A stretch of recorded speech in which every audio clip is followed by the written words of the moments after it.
So hello friends, welcome back to our channel. तो friends, आज की इस वीडियो में मैं आपके साथ डिस्कस करने वाला हूँ chapter number 4 E commerce M commerce emerging technologies के जो भी इंपॉर्टेंट क्वेश्चंस है, प्लस उनकी मेमोरी ट्रिक टेक्निक्स कैसे लर्न करने हैं आपने, प्लस उनकी सीरीज, ताकि कुल मिला के आपको क्वेश्चंस आसानी से याद हो जाए और आप उनको एग्जाम में लिख के आ सके। ईआईएस अपने आप में बहुत वास्ट सब्जेक्ट है, तो इसको समझना तो है ही है, बट हमें इसके कीवर्ड्स याद करने के लिए इन ट्रिक्स का यूज करना ही करना पड़ता है।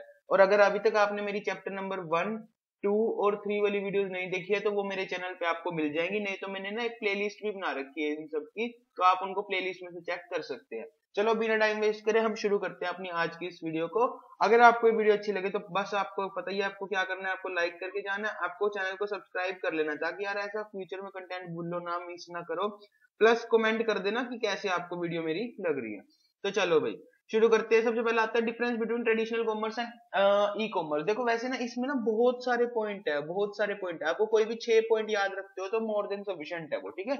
इसके लिए मैंने कीवर्ड बनाया था, आरबीआई के एमपी ने पीएफ का डाटा स्कैन करके पीडी में मंगाया, ठीक है। तो आप इसमें सिंपल याद रख लो, आर से resource based resource focus, B से बिजनेस स्कोप, आई से इंफॉर्मेशन एक्सचेंज, एमपी से आ जाता है मार्केटिंग और पेमेंट, पीएफ से आ जाता है प्रॉफिट इंपैक्ट और फ्रॉड, डाटा स्कैन करके delivery of goods, availability, transaction processing, last में जो ये पीडी है इस पीडी से आ जाता है प्रोसेस और डेफिनेशन। मतलब ये क्या है, जैसे हम डिफरेंस लिखेंगे जब इनके बीच का, तो डिफरेंस में हम सबसे ऊपर एक हेडिंग नहीं डालते हैं बेसिस, उसके बाद हम ये वाला जो जो है ट्रेडिशनल कॉमर्स है, फिर उसके बाद यहाँ पे ई कॉमर्स है, ठीक है। इनके बीच का डिफरेंस देखेंगे, जो ये बेसिस के यहाँ पे पॉइंट्स आने हैं सारे, वो सारे पॉइंट्स यहाँ पे मैंने आपको ये कवर कराए हैं, ठीक है। तो आरबीआई के एमपी ने पीएफ का डाटा स्कैन करके पीडी में मंगाया। नेक्स्ट आता है ई बिजनेस के क्या क्या बेनिफिट्स है। ई बिजनेस के बेनिफिट्स, ये इंपॉर्टेंट क्वेश्चन है, 4 मार्क्स में आराम से देखने को मिल सकता है, ठीक है। ई बिजनेस के क्या बेनिफिट्स है, सबसे पहले यूजर के लिए क्या बेनिफिट्स है, कन्वीनियंट होते हैं, टाइम सेविंग होते हैं, इजी टू फाइंड रिव्यूज है, रिव्यू फाइंड करना बहुत आसान होता है, coupon and deal, any time access, ठीक है। ये सारे क्वेश्चन मतलब ये सारे यूजर के लिए बेनिफिट होते हैं। कार्ट, आपको याद रखना है, क्या याद रखना है, कार्ट, CART। जैसे हम जब भी ऑनलाइन शॉपिंग करते हैं तो ऑनलाइन जो ऐप होता है वो हमें क्या प्रोवाइड करता है, एक ऑनलाइन कार्ट प्रोवाइड करता है जिसमें हम अपने सारे गुड्स वगैरह रखते हैं, ठीक है। तो convenience, time saving, easy to find review, coupon and deal, any time anywhere access. Next आता है टू बिजनेस सेलर। बिजनेस को क्या फायदा होता है ई बिजनेस से, तो आपने ये याद रखना है, बिजनेस सोचता है मैं ही डीसी बन गया, मैं ही डीसी बन गया, मी डीसी, ठीक है। तो एम से आ जाएगा न्यू मार्केट क्रिएट हुई है, ई से आ जाएगा easy entry into new market, D से आ जाएगा टाइम डिले से आप अपने आप को बचा सकते हो, और सी से आ जाएगा कॉस्ट तो आपकी कम होगी। प्लस लास्ट में ना एक पॉइंट और बचता है, इसका अगर आप याद रखना चाहते हैं तो रख सकते हैं, एफिशिएंसी इंप्रूवमेंट, ठीक है, जो बिजनेस के लिए है, जो सेलर के लिए। नेक्स्ट आता है डिसएडवांटेजेस क्या है बिजनेस के, तो इसके लिए मैंने याद रख रखा है, बस आपको ये याद रखना है, high internet legal security, high से हाई कॉस्ट आ जाएगा, इंटरनेट से इंटरनेट इश्यूज आ जाएगा, लीगल इश्यूज आ जाएगा, सिक्योरिटी इश्यूज आ जाएगा, हाई इंटरनेट लीगल सिक्योरिटी, ठीक है जी। नेक्स्ट आता है ई कॉमर्स के कौन कौन से कंपोनेंट्स होते हैं, तो ये बहुत इंपॉर्टेंट क्वेश्चन है, मेरे एग्जाम में ये आया था। इसके अंदर आपको याद रखना है, you and we are very important person who are using technology, you and we are very important person who are using technology. U से हमारे पास आ जाता है यूजर, वी से हमारे पास आ जाता है वेब पोर्टल, ठीक है, इंपॉर्टेंट, आई से हमारे पास आ जाता है इंटरनेट, ठीक है, पर्सन से हमारे पास आ जाता है payment gateway, who are using technology, technology से आ जाता है technological infrastructure, you and we are very important person who are using technology. Next आता है रिस्क क्या है भाई बिजनेस एनवायरनमेंट में, रिस्क है, हाँ जी रिस्क है बिजनेस एनवायरनमेंट में, क्या रिस्क है, तो इसके लिए आपको याद रखना है, डैड ने पूछा इतना लेट दो पेमेंट क्यों दिया, या आप इसको ना ऐसे भी याद रख सकते हो कि दो यहां से हटा के, तो आप यहाँ पे दो पेमेंट यहाँ पे कर सकते हो, ये वाली चीज यहां से हटा के आप इसको दो, डैड ने पूछा दो payment,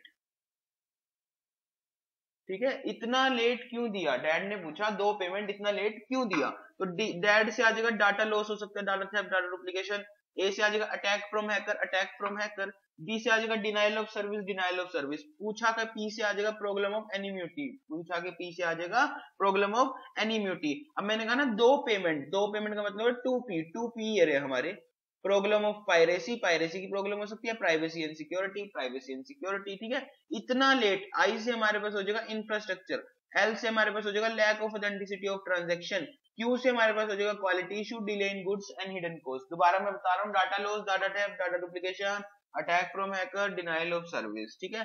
problem of anonymity, problem of piracy, privacy and security, infrastructure, lack of authenticity of transaction, ठीक है। नेक्स्ट आता है quality issues, delay in goods and hidden cost. अब आता है इसको बचने के लिए कंट्रोल क्या लगाया, इसको बचने के लिए कंट्रोल क्या लगाया बिजनेस एनवायरनमेंट में, तो कंट्रोल लगाया तेरे नाल ले जा उसे पीजी, तेरे नाल ले जा उसे पीजी, मतलब हम किसी को कह रहे हैं तू उसको अपने साथ ही ले जा पीजी में, ठीक है ना। तो तेरे नाल ले जा उसको पीजी, ठीक है। तो टी से हमारे पास आ जाता है यहाँ पे टेक्नोलॉजी सर्विस प्रोवाइडर, एन से आ जाता है नेटवर्क सर्विस प्रोवाइडर, एल से आ जाता है लॉजिस्टिक सर्विस प्रोवाइडर, यू से आ जाता है यूजर, फिर उसके बाद पेमेंट गेटवे, गवर्नमेंट, और एस से आ जाता है हमारे पास सेलर, ठीक है। तो कहने का मतलब क्या है कि आपको पूछे ना क्या का कंट्रोल है बिजनेस एनवायरनमेंट में, तो आप कहोगे तेरे नाल ले जा उसे पीजी, ठीक है। मतलब इन सब से आपका शुरू हो रहा है। टी से हमारे पास टेक्नोलॉजी हो जाएगा, नेटवर्क, लॉजिस्टिक, इन सब के आगे आपने सर्विस प्रोवाइडर लगा देना है। यू से हमारा यूजर खुद हो जाएगा, यूजर में कौन कौन आ सकता है, सेलर भी आ सकता है ना, तो सेलर भी आ जाएगा। पी से पेमेंट गेटवे, जी से गवर्नमेंट, बस तेरे नाल ले जाओ उसे पीजी। चलो जी, नेक्स्ट आता है, हाँ हम अपने आप को कैसे बचा सकते हैं कंट्रोल में ना, हम प्रैक्टिकली क्या कुछ कर सकते हैं। तो हम पार्टिसिपेंट्स को एजुकेट कर सकते हैं, उन्हें ऑर्गेनाइजेशन की पॉलिसीज के बारे में बता सकते हैं। 3 नंबर का मोस्ट रिपीटेड क्वेश्चन है ये कि हम कंट्रोल एनवायरनमेंट में प्रैक्टिकली क्या करें। हम पार्टिसिपेंट्स को एजुकेट करें, कम्युनिकेट करें उनको ऑर्गेनाइजेशनल पॉलिसीज के बारे में, और compliance with industry and body standard, मतलब जो इंडस्ट्री है और उसके बॉडी स्टैंडर्ड है उनके साथ हमें कंप्लाई करके चलना है, ठीक है। तो हमने ये देखो यही चीज यहाँ पे लिखा हुआ है कैसे कर सकते हैं, एजुकेट करो, कम्युनिकेट करो, फिर उसके बाद कंप्लाई करो, ठीक है। नेक्स्ट, जो हमारे बिजनेस यूजर्स हैं उनको बचाओ, किससे बचाओ, वायरस से बचाओ, हैकर से बचाओ, पासवर्ड से, मतलब पासवर्ड जंग के रखवाओ, सेंसिटिव डाटा, ठीक है। एडवांटेजेस ऑफ डिजिटल पेमेंट क्या है, इको फ्रेंडली पे करो, return document with less risk, eco friendly pay करो with return document less risk, eco friendly pay करो with return document less risk, eco friendly pay करो with return document less risk, ठीक है। ई से हमारे पास आ जाता है इजी एंड कन्वीनियंट, फ्रेंडली से आ जाता है एनवायरमेंट फ्रेंडली, फ्रेंडली से हमारे पास आ जाता है एनवायरमेंट फ्रेंडली, ठीक है। पे से हमारे पास आ जाता है पे और सेंड फ्रॉम एनीवेयर, डब्ल्यू से हमारे पास आ जाता है रिटर्न रिकॉर्ड, डी से हमारे पास आता है discount from taxes, less risk तो लेस रिस्क है ये भाई, तो इसमें क्या दिक्कत है। इको फ्रेंडली पे करो, return document with less risk, easy and convenient, पे और send from anywhere, discount from taxes, return record, less risk, environment friendly. Disadvantages क्या है, डिसएडवांटेजेस में हमें याद रखना है, मान लो हमारे किसी दोस्त का नाम है तोड़ी, हमारे किसी दोस्त का नाम है तोड़ी, तो तोड़ी ने डिस्प्यूट इंक्रीज कर दिया, तोड़ी ने डिस्प्यूट इंक्रीज कर दिया। टी से हमारे पास हो जाएगा डाटा थेफ्ट, ओ से हो जाएगा ओवर स्पेंडिंग, डी से हो जाएगा डिस्प्यूटेड ट्रांजैक्शंस, और आई से हो जाएगा इंक्रीज्ड बिजनेस कॉस्ट, ठीक है। तोड़ी ने डिस्प्यूट इंक्रीज कर दिया था ना, तो तोड़ी से टीओडीआई हो जाएगा। नेक्स्ट डिस्प्यूट, डिस्प्यूट के डी से आ जाएगा difficult for a non technical person, non technical person के लिए ये थोड़ा सा डिफिकल्ट होता है। इंक्रीज से हमारे पास आ जाएगा नेसेसिटी ऑफ इंटरनेट एक्सेस, आई से हमारे पास आ जाएगा नेसेसिटी ऑफ इंटरनेट एक्सेस। बताओ भाई समझ में आ गया होगा, ठीक है। चलो फिर आगे चलते हैं।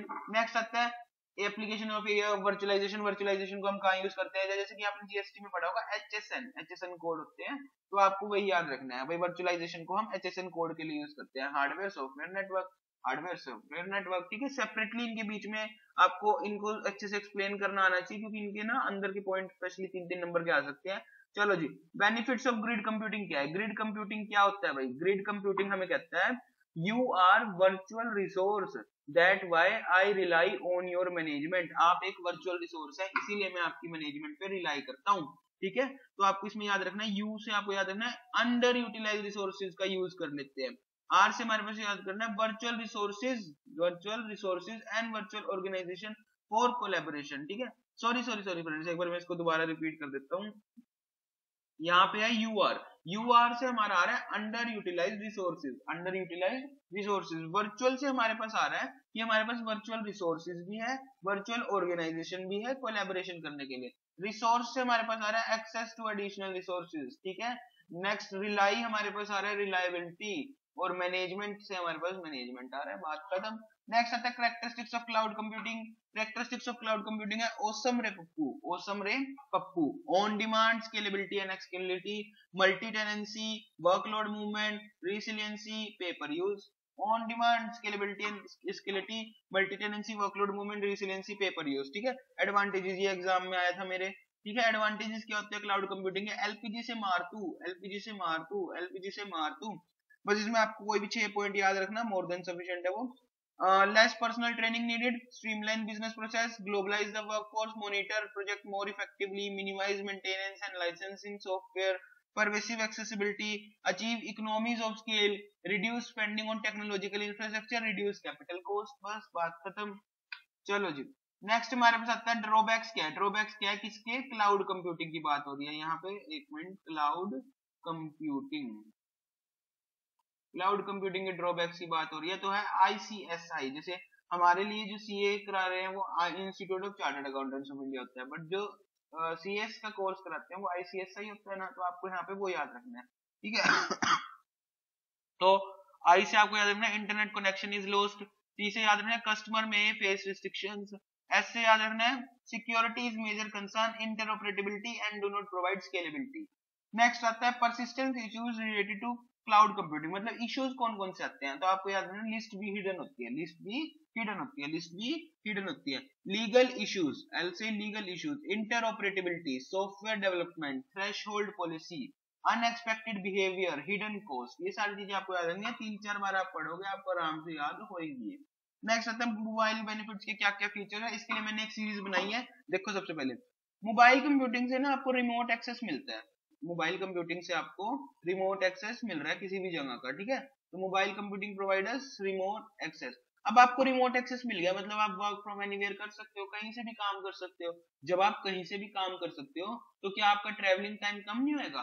रिड्यूस ट्रैवलिंग टाइम नहीं होएगा, ठीक है। अब आपका ट्रैवलिंग टाइम कम हुआ तो इससे आपकी प्रोडक्टिविटी बढ़ी, प्रोडक्टिविटी बढ़ी तो आप जो सर्विस दोगे वो अच्छी होएगी, सर्विस इंप्रूव्ड होएगी। जब आपकी ऑर्गेनाइजेशन की सर्विस इंप्रूव्ड होएगी तो सारे यही नहीं कहेंगे भाई इस ऑर्गेनाइजेशन की मैनेजमेंट बहुत अच्छी है, मैनेजमेंट एफिशिएंट है और बेटर कम्युनिकेशन रखती है। तो आपको ऐसे इसको याद रखना है सीरीज में, remote access, work from anywhere, reduce travelling time, productivity, improved services offered, management effective and better communication. Next आता है लिमिटेशन ऑफ मोबाइल कंप्यूटिंग। देखो मोबाइल कंप्यूटिंग के नो डाउट इतने फायदे हैं, फिर भी गलतियां तो होती है, डिसएडवांटेजेस तो है, लिमिटेशंस तो है। तो ऐसे ही आपको इसको कीवर्ड को याद रखना है कि आईपीएस नो डाउट इतना क्वालिफाइड पर्सन है, फिर भी वो भी एक ह्यूमन है।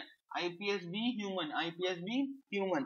तो इसमें आपको याद रखना आई से ट्रांसमिशन इंटरफेसेस, पी से पावर कंजप्शन, एस से सिक्योरिटी स्टैंडर्ड और बी से आपको याद रखना है इनसफिशिएंट बैंडविड्थ। कभी कभार ऐसा होता है बैंडविड्थ सफिशिएंट नहीं हो पाती। और ह्यूमन तो एक ही है भाई, ह्यूमन इंटरफेस विद डिवाइस, मतलब ह्यूमन डिवाइस के साथ इंटरेक्ट करके चलता है इसमें। तो आपको ये चीजें आ रही है याद रखनी है। होपफुली आपको ये समझ में आया होगा। नेक्स्ट चलते हैं advantages of BOD, BYOD. BYOD की full form, BYOD bring your own device. पता नहीं है मैं क्यों कर रहा हूँ, पर मुझे पता है आपको पता होगा, ये तो छोटी सी बात है, ठीक है।